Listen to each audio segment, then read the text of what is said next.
Yo, a few things bothering me lately. I'm gonna lead off with what's on everybody's mind, the Zimmerman verdict. So this whole time I've been alive, like 26 years and it's been perfectly legal for me to stalk, attack, shoot and kill somebody as long as I claim self-defense. But if I'm being followed, it's not okay for me to defend myself? Really? Self-defense, stand your ground, more like drop the soap.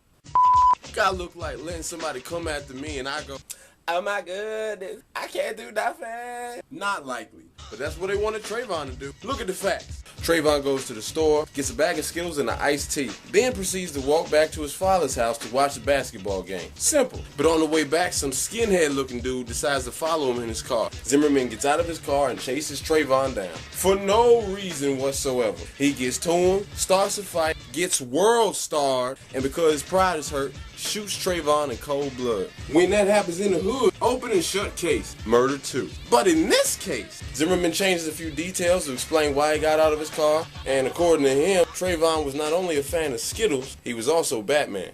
How do you run after somebody, lose them, they double back around you, and meet you as you get back to your truck? This ain't Assassin's Creed. I don't even want to talk about Zimmerman's stories, because he had a few of them. His attorney Don West knew this, but he used to be a Philadelphia DJ, so he told him not to worry. They just call them remixes. But I do want to point out a few things I noticed. For one, what's so suspicious about walking down the street or wearing a hoodie in the rain? Is that illegal now? People don't have hoodies in Sanford? Well, if none of that's the case, what else could there be? Only one thing left, which leads me to my next point. Are the people who say this was never about race blind or just stuck on stupid? Now, I'll admit, last year when I first heard about this, I wasn't thinking race either. But after a while, the pieces just start coming together. Trayvon's walking down the street, Zimmerman calls the police. Who do we know that can do something completely legal and still get the police called? The toxicology report. The police tested Trayvon before they even thought to test Zimmerman. And the incredible effort it took to actually get an arrest. Then you had tweets from right-wing nuts, these nuts, saying how the Second Amendment is more important than the life of some black thug. Which brings me to my next point. Where do these people get calling Trayvon a thug? Thugs don't eat Skittles, they eat Haribo. Did you see the pictures in his phone? Yeah. Middle fingers, y'all done worse. A grill, not illegal. A gun, Second Amendment right. Amazing how a black kid can be called thug for the same thing that makes others proud Americans. Ponder that. Now remember in the previous video where I said fake smart people love to bring up facts that have nothing to do with the issue at hand? Like all of a sudden interest in black on black crime. Since when did this become a pivotal issue in other communities? They throw it around like Trayvon's death doesn't matter because black people get killed every day. You heard them. Well, blacks kill other blacks every day. What's the big deal now? And y'all call Rachel Gentile stupid.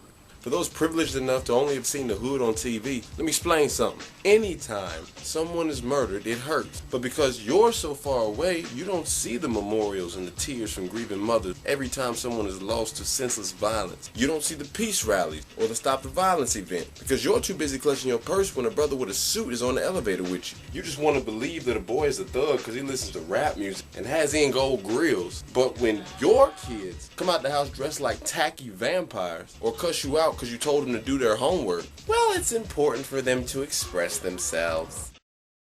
My main point, we can't pretend justice was served. A young man lost his life because he chose to defend himself against what he thought was a mugger or rapist, then stood trial for his own killing. Meanwhile, his killer walks free because the jury couldn't imagine Sweet George having any other options while he was being attacked. Here's an option, and we learned this one in the hood. Don't start nothing, and you won't have teenagers who were minding their own business whooping your ass.